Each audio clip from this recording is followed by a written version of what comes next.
นอนไม่หลับนะครับนอนไม่หลับเก่งไม่รู้มาปีอัดน้ำเก่งรู้ให้ผมมีจะเอาไหมไม่ดิก็ไม่รอจริงไงนี่อากาศเทียดละอ๋อខ្ញុំចង់អង្គុយលេង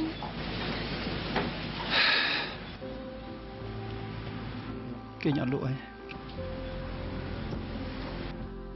មែនខ្ញុំមានរឿងដែលត្រូវគិតច្រើនណាស់នេះឃើញថប់ឲ្យខ្លាំងម្ល៉េះស្ដាប់មើលធ្វើជានិយាយល្អនេះក៏ឃើញថប់ច្រើនដែរនេះមើលដឹងដែរគឺមុខនាយនឹងណាបែបនេះពិតជាឃើញថប់ហើយណានេះឃើញថប់ឲ្យខ្លាំងម្ល៉េះខ្ញុំកំពុងតែគិតថាខ្ញុំនឹងលួចដុតភ្លើងឲ្យឆេះហាងនេះទៅល្អទេមិនក៏មិនលួចដុតទៅគឺនៅមិនប្រកបក្នុងចិត្តពីភាពយុត្តិធម៌នេះខ្ញុំយល់ហើយគឺបើខ្ញុំឬមិនម្ចាស់ហាងណាមួយនោះគៀបសង្កត់គម្រាមកំហែងនាយនឹងចាត់ទុកថាភាពយុត្តិធម៌នេះធ្វើជាហេតុផលដើម្បីឲ្យនាយដុតហាងនេះមែនទេខ្ញុំចង់ឲ្យនាយគិតដល់សូដាគិតដល់លោកតាលោកយាយអ៊ំស្រីអ៊ំប្រុសមិនអាណិតខ្លះទេគឺព្រោះតែភាពអាណិតនឹងហើយទើបខ្ញុំអត់បានចាត់ការអូបើសិនជាហាងនេះជាហាងរបស់ខ្ញុំតែម្នាក់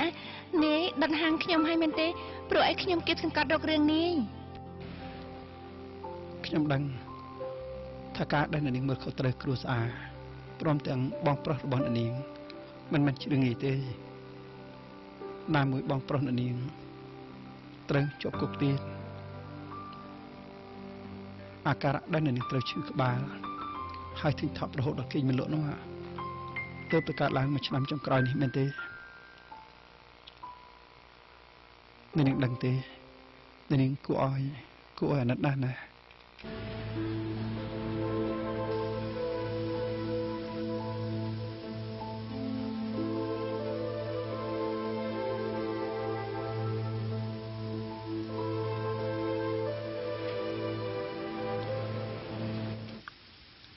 ចម្រើនពរញោមសងសឹកបានសម្រេចមែនទេញោមនៅទីទៀតនៅចំពីរឿងអីទៀតខ្ញុំកណាអត់ទាន់ប្រកាសទីទៀតថាអ្នកណាជាអ្នកខុសមិនមែនជាអ្នកបាក់ឡើងកន្ទុយក្រៅនោះទេដែលឥឡូវនេះទៅជាប់គុកទៅហើយនោះខ្ញុំកណាសង្ស័យថានោះអាចមិនមែនជាការពិតអាត្មាបានទូនហើយថាការស្រាវជ្រាវរកការពិតនេះវាជារឿងស្មុគស្មាញណាស់បើខ្ញុំកណាមិនដឹងការពិតខ្ញុំកណាអាចធ្វើខុសមនុស្សក៏ថាបាន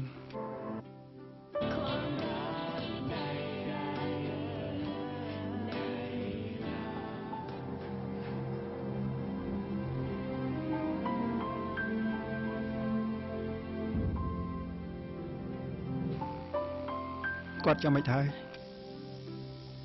សោកស្ដាយផងគ្មានបដិហាទេយ៉ាងណាក៏ត្រូវតែចាំជារឿយគ្មាននរណាដឹងថាបដិហាកើតឡើងនៅពេលណាថ្លៃព្យាបាលរបស់គាត់ទាំងអស់ចុះក្នុងបញ្ជីខ្ញុំទៅបានចាំខ្ញុំចាត់ការឲ្យ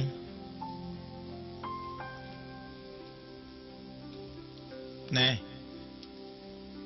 កុំអាលអស់សង្ឃឹមអីសម្លាញ់ទោះបីលោកប្រមាណគាត់ស្ថិតនៅក្នុងសភាពបែបនេះប៉ុន្តែ